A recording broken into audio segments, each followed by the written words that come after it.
Hello, everybody, and welcome back or welcome to the Email Archiving Symposium.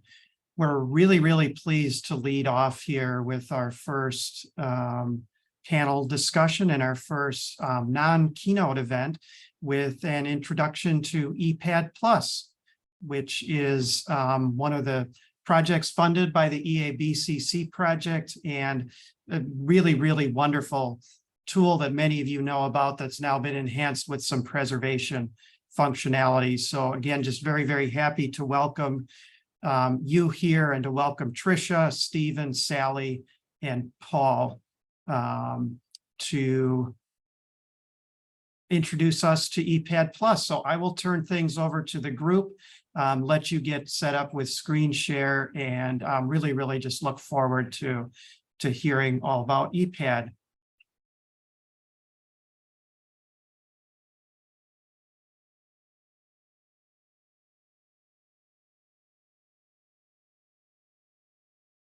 Well, hello, everyone. I'm Stephen Abrams, head of the Digital Preservation Program at the Harvard University Library and PI of the ePADD Plus project. And I will be leading things off for us today. I'd like to welcome you on behalf of my colleagues at Harvard, Stanford, and Manchester to listening in to this presentation as we talk about the what we feel the very important work that we're able to do. Ruby, I don't know, should I be able to start my video camera so that people can at least see my face while I'm talking, or is that something you didn't? You should be able to. Go ahead and try. It's telling me Is it telling you no? Yeah. Okay, give me one moment. Okay, well, let me get going so we can use our time wisely. Next slide, please, Tricia. So here is a short agenda for our time slot. I will begin by giving you a little bit of background information, the genesis and the overall scope and intent of the project. Once that's over with, I'll be handing things over to my colleague Paul from the University of Manchester, one of our partners, who'll be walking you through all of the new features that are now available in the ePADD project. Following that, my Harvard colleague, Tricia Patterson, will talk about how you can get started using ePADD and taking advantage of many of those new features. And then finally, Sally DeBauche from Stanford will discuss the efforts we're making to help to develop a very engaged community to support, maintain, and deal with questions of sustainability that always pop up when we're dealing with an open source community supported product. Finally, we built in some time at the end for your questions, comments, and maybe a little bit of discussion. So let's jump right in. Next slide, please. This, I think, we could take as read. You wouldn't be here if you really didn't already know this. This is a sort of a sentiment that I think was also wonderfully evoked earlier this morning by Nicole Hemmer in her just wonderful keynote address. Many of these same ideas that she was talking about have been identified in the literature. This particular quote comes from a very influential report issued by Clear back in 2018, called "The Future of Email Archives." Oh, here I am, and just talking about the important need, the important role that email plays as just a major channel of communication, of scholarly communication, of cultural communication, and basically all avenues of modern life. My mother, like your parents, probably are out there blindly using email and not even understanding what many of the issues are. Next slide, please, Tricia.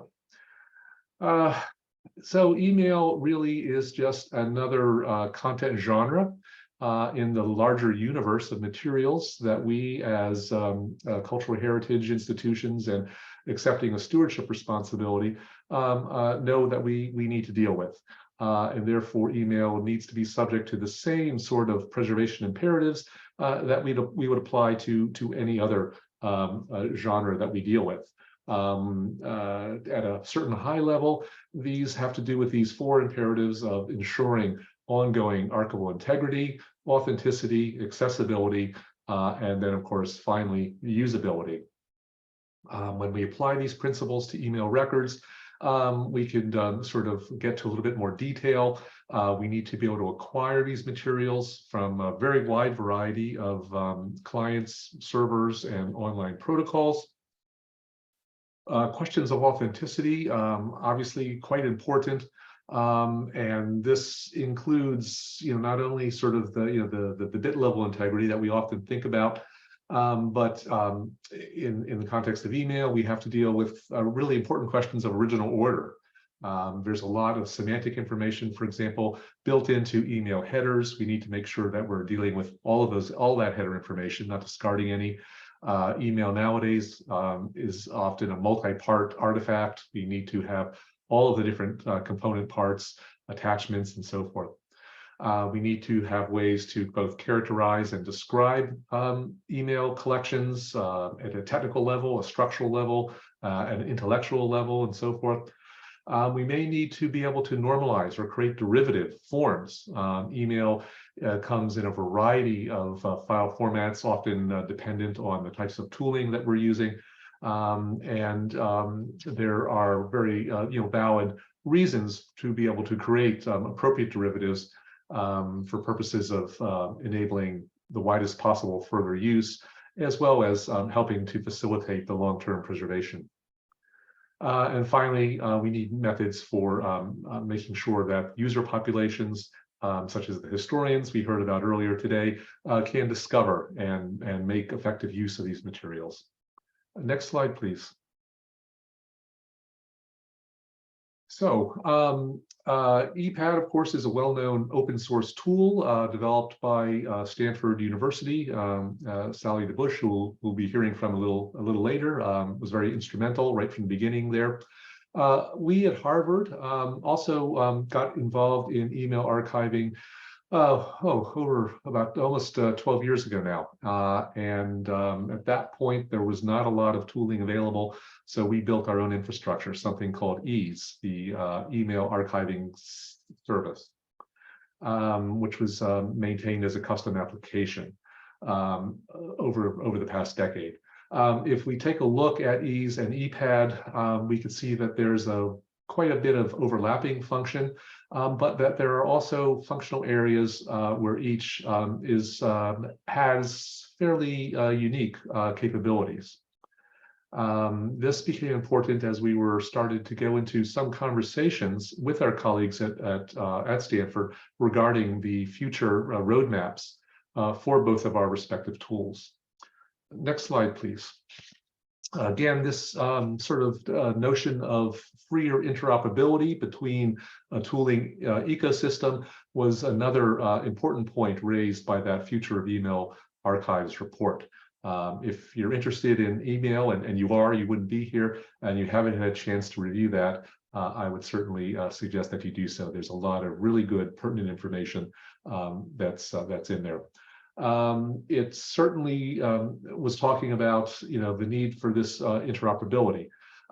We initially engaged with our colleagues at Stanford. As I said, we were just trying to sort of align our longer term roadmaps in the effort to essentially try to avoid needless duplication of effort. With the beginning of the pandemic 3 years ago, this suddenly took on a greater degree of urgency. It was clear to all of us, as I think to all of you, that IT and development resources were going to become even more scarce commodities than they previously were. So this idea raised itself pretty naturally that we could investigate some sort of technical convergence onto a single technical platform that essentially would be a best of breed that would incorporate all of the functional capabilities of both of these particular tools. we decided to move ahead with that. And we were, it was quite fortuitous that it was exactly the same time that Illinois was putting together its EABCC re-grant initiative, which we were able to take advantage of. Next slide, please. I see my particular time slot is running out, so I'll go through this next bit a little bit quickly. This was a fairly major undertaking by multiple partners here at the Harvard Library. Tricia and our colleagues involved in this. The University of Manchester provided the bulk of the development resources. And we'll be hearing from Paul Carlyle just in a moment. Of course, our colleagues at Stanford were fully involved in the project right from the beginning. We also had recourse to the principals at Amuse Labs, which is the folks who was actually Stanford's original development team when ePAAD was first created. Of course, we had the wonderful cooperation and oversight by our sponsors at Illinois, Ruby and Chris. And we also wanted to highlight here the contribution by Matt Hovey at eMalchemy. And we'll hear about how we're exploiting eMalchemy in just another moment. So, as Chris alluded to earlier, the main thing that has been added to ePAAD is the level of support for long-term preservation activities. And now I'm going to turn things over to Paul, who's going to be talking you through what some of these new features look like. Thank you. Great, thank you very much, Stephen. So my name is Paul Carlyle. I'm an archivist at the University of Manchester Library. With Tricia and our colleague Jessica Smith, I was co-project manager of the ePAD Plus project and was archivist for the Palladium project, which used ePAD to explore the long-term preservation and management of one of the library's most important literary collections, the Carcanet email archive. I'm going to tell you, as Stephen just said, about some of the new preservation features that were developed during the project and that were added to the ePAD software. These features were implemented by a highly skilled and tireless technical team based here at the University of Manchester Library. The two new versions of ePAD that were released as part of this project, versions 9 and 10, also benefited greatly from the contributions of a dedicated group of testers based at institutions in Europe and in North America. So as Stephen said earlier, the ePAD Plus project has very much been a collaborative effort. The new features I'm going to talk about concern three major areas within ePAD, so import, metadata, and export. These are all covered in a demonstration video that's available through the ePAD website and also in the user guide and other documentation that we've assembled during the project. And Tricia will go into more detail about those resources later on. So if we begin with the import process. In previous versions of ePAD, the software didn't retain certain information or formatting from the original email files. One of the major aims of this project was to ensure that ePAD could retain and capture more of that information, including the complete header information that Steve mentioned, message formatting, multi-part messages. Users can also now add any type of what we call sidecar files to accompany a particular collection. These are supplementary files and can be in any format. They're not part of the email archive as such, but contain information relevant to it, such as donor agreements, finding aids, or metadata files. This feature gives users the opportunity to keep this type of documentation with an archive in a single place. So ePAD users can now import, export, list, delete these sidecar files, and it's something that can be added to or amended as work on a particular archive progresses. Next slide, please, Tricia, thank you. Okay, so metadata. The latest version of ePAD is capable of assembling a richer set of metadata, including automatically generated premise events and a more extensive set of fields that can be added manually by the user. So to give you an example, next slide, please, Tricia, thank you. In the latest version of ePAD, users can select a premise event type from a drop-down list, which is what you can see here in the slide. And there are a number of other fields relating to the content of the email archives, their administrative and custodial histories, closure or embargo periods, and much else besides that can be amended or developed further within ePAD. Next slide, please, Tricia. Oh, thank you. Again, unlike previous versions of ePAD, metadata is now gathered together in a single place within ePAD's folder structure. So rather than being dispersed across different folders. So on this slide, you can see an example of the ePAD premise XML file. Admittedly, not the easiest thing to read on a PowerPoint slide, or perhaps not the easiest thing to read full stop. But I can assure you this particular example contains manually added premise metadata, as well as other metadata automatically added by ePAD, such as date and time of ingest and number of attachments in a collection. Thank you, Tricia. So export, we have updated how ePAD exports collections to better facilitate long-term storage and preservation.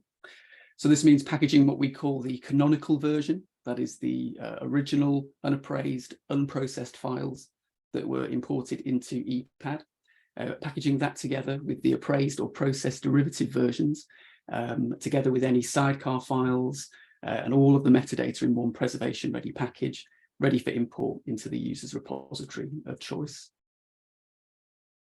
Next. Oh, thank you, Tricia.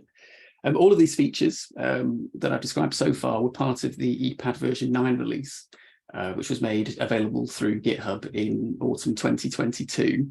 For version 10, the most significant piece of work undertaken by our technical team was the integration of ePAD with emailchemy, an email conversion tool. Next slide, please, Tricia. Thank you. Mbox is ePAD's standard format. So before the integration of emailchemy with ePAD, if emails were in a non-Mbox format, users would need to convert the files before anything could be imported into ePAD. So for example, if you were working with PST files, these would need to have been converted to the Mbox format outside of the ePAD application and then imported into ePAD.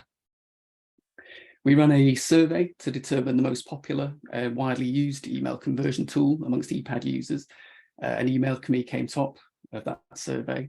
So we worked closely with Weird Kids Software, the developers of emailchemy, to create a version that works within ePAD. And although ePAD is free, to use the integrated version of emailchemy, users must purchase a license from Weird Kids Software and create a license dongle, which will enable those features in ePAD. And with this feature, users can now convert from a number of different email formats within ePAD itself. And additionally, you can also convert appraised or processed files to EML format as part of the export process as well, if that is a preferred preservation format. So it gives people more options now within ePAD itself.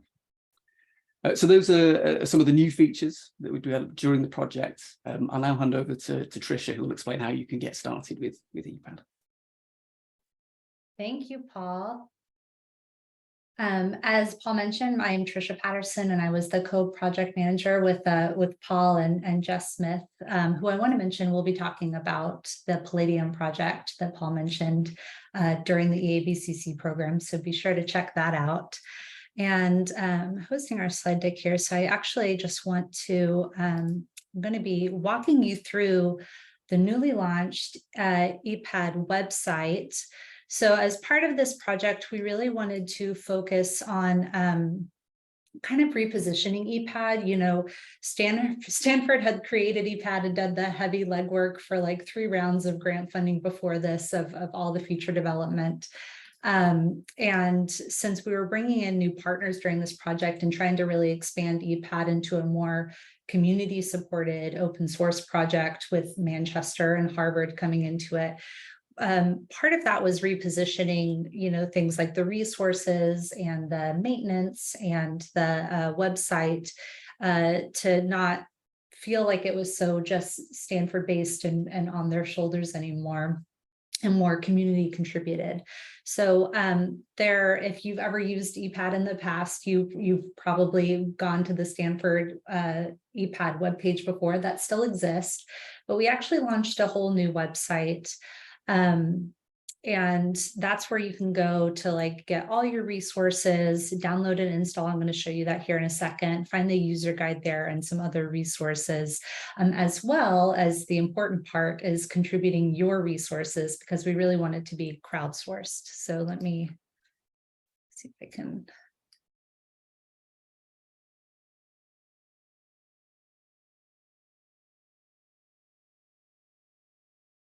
Here we go. So this is the new, just whenever you're sharing your screen, the Zoom toolbar is always annoyingly in the way. Here's the new ePAAD website, and there are some quick links here for download and install. So you can go here. The download and install is still hosted on GitHub. So there's just some quick information there, and then it'll take you to the GitHub. This.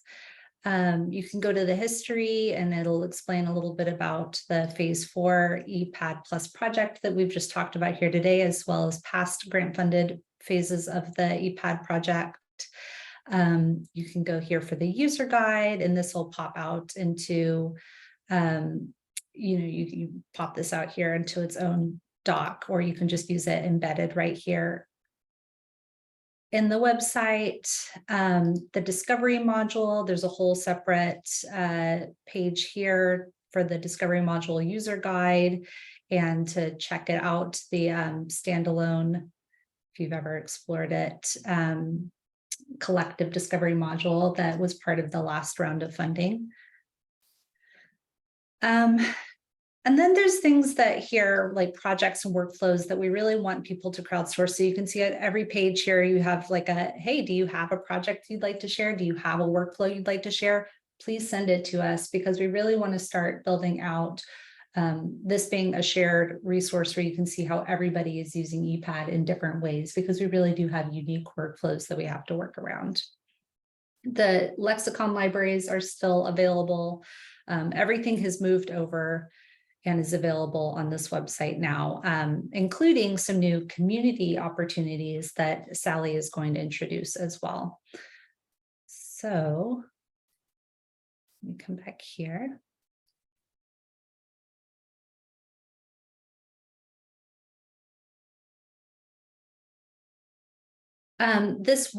We launched this in, I think it's like December or January, this website. So this was an initial launch, and we're always interested in feedback on how to make it better.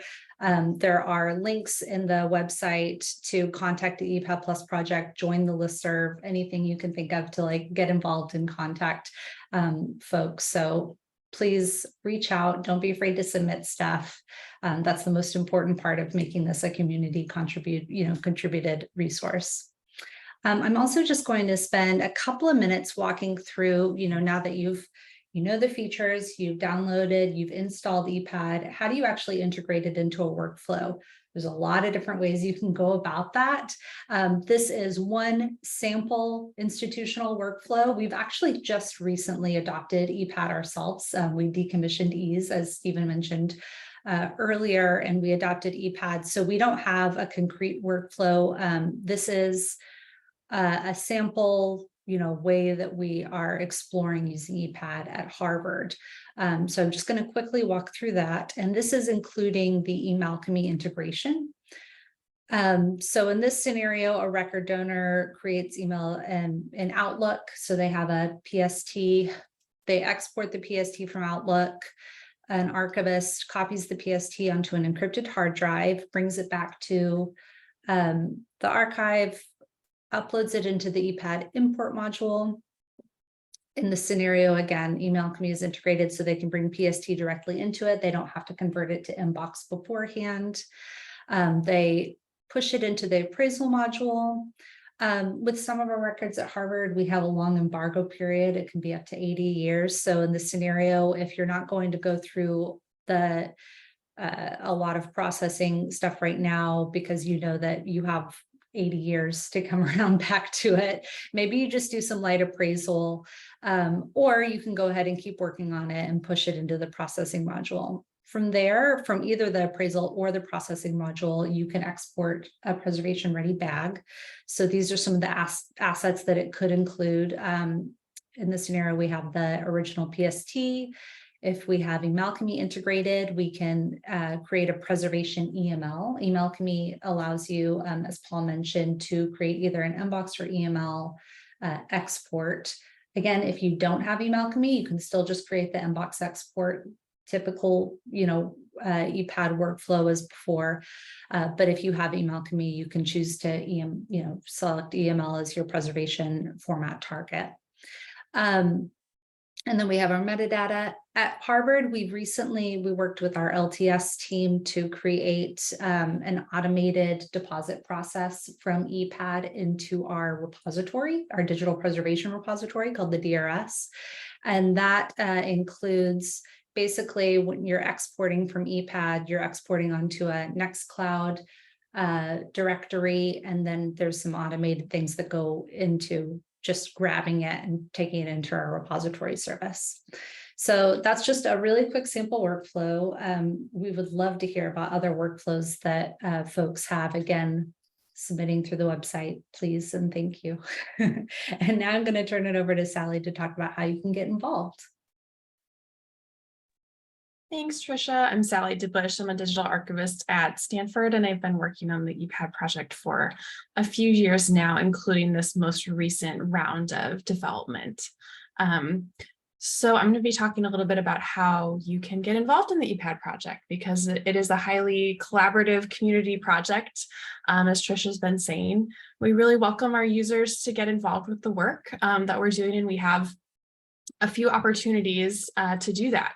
So the first of those being our steering group, which we just launched this year.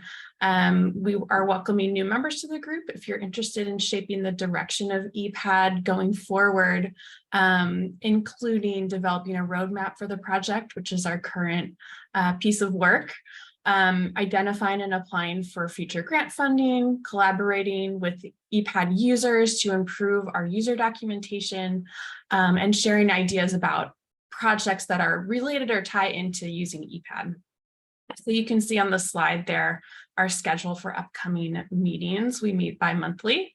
And you can also find the Zoom meeting information on the ePADproject.org page for the steering committee.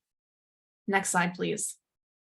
So the second big opportunity that we have to get involved with the project is for our code group, which we also launched this year. This is dedicated to the technical matters related to the ePAD software. If you have the skills to contribute to ePAD's code base and you're interested in helping to maintain or enhance the software, we would really welcome you to join this code group. It meets monthly, and the schedule is there on the slide. You can see. You can also find all of the Zoom meeting information on ePADproject.org. There's a page dedicated to the code group. And for both the steering committee and the code group, we also post the notes from previous meetings on those pages. So you can take a look at those and get a sense of what we've been working on, if that is helpful too. So I'll leave you with a few resources here to follow the project going forward. The best one being our new website that Tricia gave you a tour of. You can also join the ePAD users listserv, and there's a link to join that from the website. It's at the bottom of the homepage. And then you can follow us on Twitter if you're still there. We always post links to any new versions that we release. So that's a good place to look if you're curious if there's been a new version released recently. And then we'd absolutely love to see you at one of our steering group or code group meetings. And as Tricia said, we would love you to share any workflows or use cases for using ePAD. Those are so helpful to other archivists who are trying to work with email. And we would love to be able to publish those to our website too, to serve as a resource for others. And with that, I believe that wraps up the presentation portion of this panel, and we'll move on to our Q&A. Thank you, Sally, and Tricia and Paul, for taking us through a very dense amount of information in a short amount of time. So we can move on to this section. I see we actually got through this a little bit faster than we rehearsed, so we even have a little extra time for questions or comments. I haven't seen any questions come through the QA facility so far. I can't believe that there are no questions or responses, So if you please post your things there, we'll be happy to field any information you have about this. Maybe while we're waiting for something to come in, I just want to clarify one thing that it perhaps was not entirely clear, which is the use of the eMalchemy, the third-party eMalchemy tool. As Tricia mentioned, you do not have to use it. If you do not choose to license eMalchemy, you can continue to use ePAAD in pretty much in its, in terms of format support in the way it's always worked, which is you are restricted to using Mbox. So if you have non-Mbox source materials, you'll need to somehow convert that externally before bringing it in. With the use of eMalchemy, then you have the wherewithal to support a very wide variety of well-known formats. Matt Hovey at Weird Kids Software is very much committed to supporting the work that we're doing, and has in fact created a special license terms just for people who are licensing the tool for purposes of integrating with ePAAD. And there's more information about how to do all that on the website. So I think I see some questions coming in. Oops, let me sort of try to take these in order.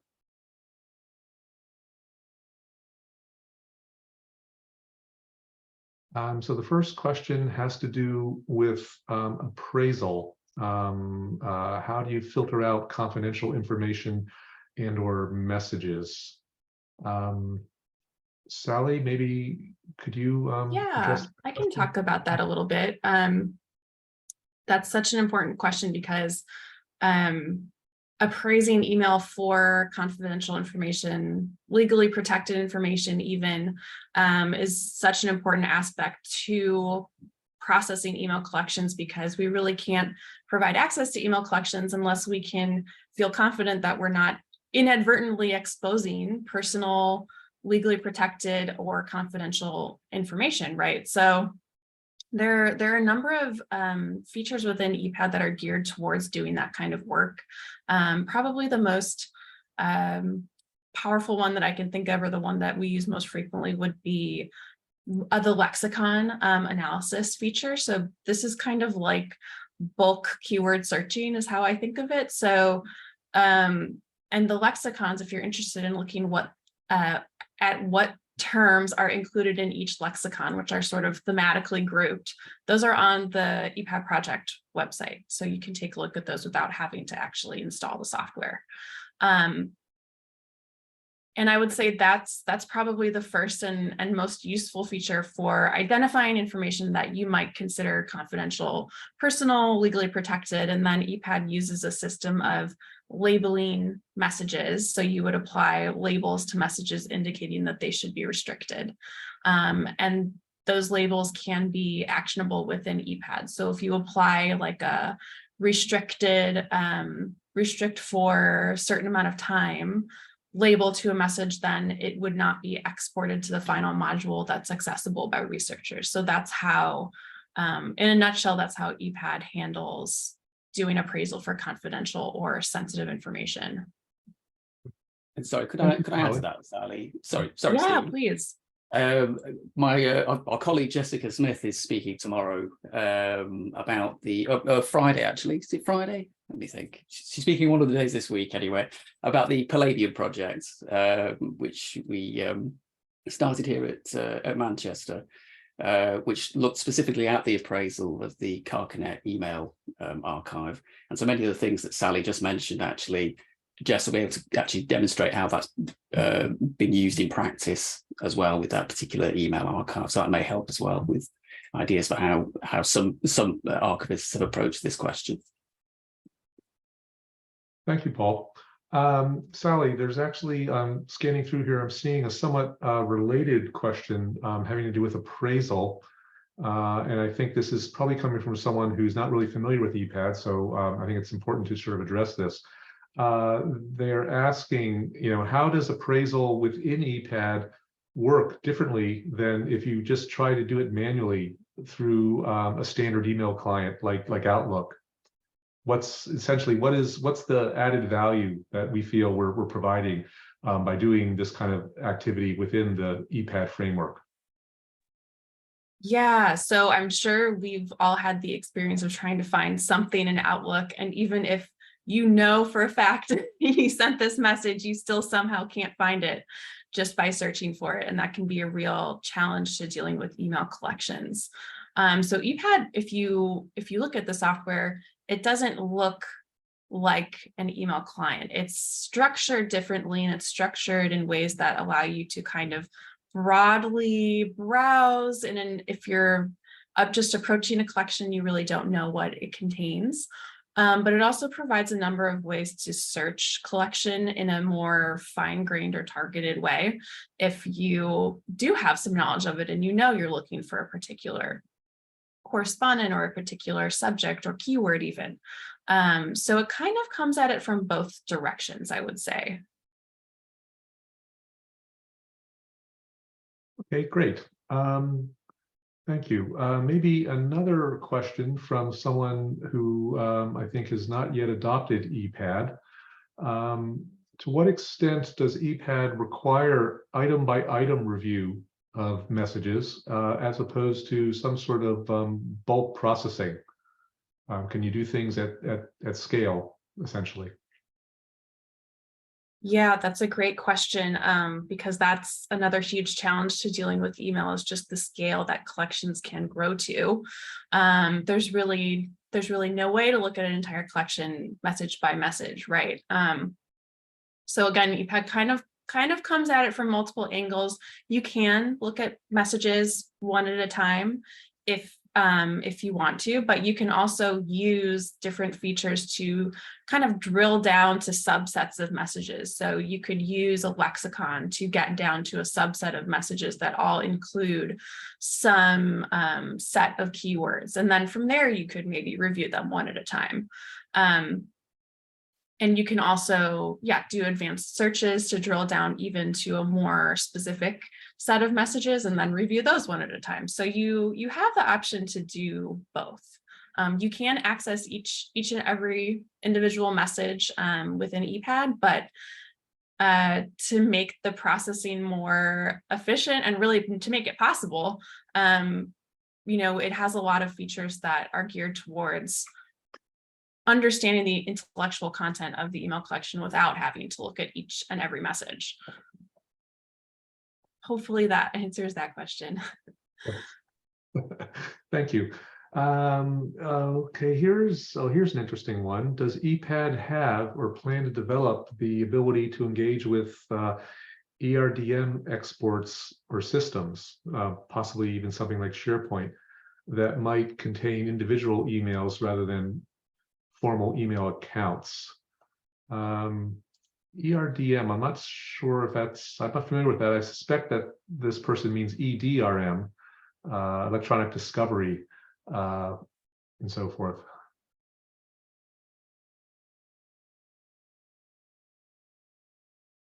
Well, I'm not sure. I'm not being a practicing archivist myself. I don't have any direct experience with those types of systems. My initial reaction to this, and my colleagues will correct me if I misstate this, is that we don't have any direct interoperability with those types of external platforms. You either have to bring material into ePAAD, once it's already existing, as a file or set of files out on a locally attached file system. Or it can be brought in using an online protocol like IMAP. Does that all sound correct? Seeing some nods from my colleagues, so yes. Yeah, and Tim, I'm not sure, feel free to elaborate if I'm misinterpreting this at all. I also don't have experience with ERDM systems.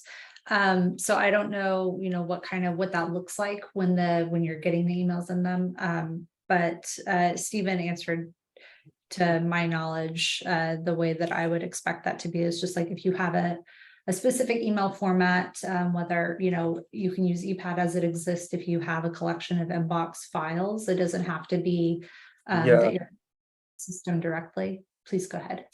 Sorry, yes. ERDM systems often get used by big institutions, governments, for the electronic document and record management. So there's often a habit of moving emails from out of the email platforms and into consolidated records management platforms. And that creates a record of the activity of the organization or the government department. And as a result, the emails are no longer associated with an email account. They exist as individual files, MSG files from Microsoft most commonly. You might have multiple emails in there, but they're no longer in an email structure. They're in there as individual objects within ERDMS. And that makes them exceedingly difficult to deal with. But it's the space that any government, National Archive, or any archive that's working with institutional material is likely to find themselves in, rather than dealing with email accounts that might be represented by a PST file or an Mbox file. And hence the question. That's interesting. Can you elaborate on the format that those end up, like, that the digital objects are in? Usually they're just exported as MSG straight out of a Microsoft system, and then as a single file, and then uploaded into the ERDMS. And if you want to put 5 emails in there, you upload 5 files. And the fact that those emails might actually form a thread or might be connected if you could see them in the email platform is lost when they're moved into that environment. I mean, this isn't a problem that I have at the moment within my current institution, but it was the biggest challenge we had in both of my previous institutions, by a very large margin. Okay, thank you, Tim, for that information. It's an interesting question, and perhaps something that we may reach out to you later on to discuss ways in which this can be put. I mean, there are colleagues at the National Archives in London and the National Records of Scotland in Scotland who would, my ex-colleagues who would undoubtedly have some interest in this space. But I suspect there are other archivists, as they working in the non-academic sector, for whom this is a big area of interest. Mm-hmm. Great. Well, I see we are coming up to the end of our time. There are a lot more interesting questions that we unfortunately have not been able to deal with right now. We will capture all this material, and perhaps we can start a little bit of a FAQ on the website or something similar to that, where we can try to address some of these questions. So if you hopefully you all went off and bookmarked that link to the website, and please feel free to come back and look at it frequently. We're constantly adding information there. Also, if you don't feel you're getting the information you need, please use some of the other channels that Sally talked about, the mailing list, Twitter, and so forth, because we really want to do whatever we can to ensure that we're being responsive to our user community. With that, I think we will conclude our time here. We appreciate your listening in and your level of engagement, as evidenced by your questions and comments. So on behalf of Tricia, Sally, and Paul, we thank you, and we hope that you have a wonderful time with the remainder of the symposium. Thanks. Back to you, Chris. Yeah, great. I'd just like to thank you all very much for not only your presentation here, which of course was very clear, as you said, engaged a lot of interest from the audience, but for also modeling a really well-run grant program and for the exciting work you completed as part of the grant. It's been just wonderful to see the preservation functionality integrated. I really love the connection that you have to eMalchemy. I can never quite pronounce that correctly for some reason, but I just like to see just love to see the project moving to this real point of maturity. So it's again, just nothing but appreciation for all of you from our side here at Illinois. So again, thank you all. We're going to take a break now for lunch and hope to see many of you back, I believe, at 1 p.m. Central Time this afternoon. Thanks again.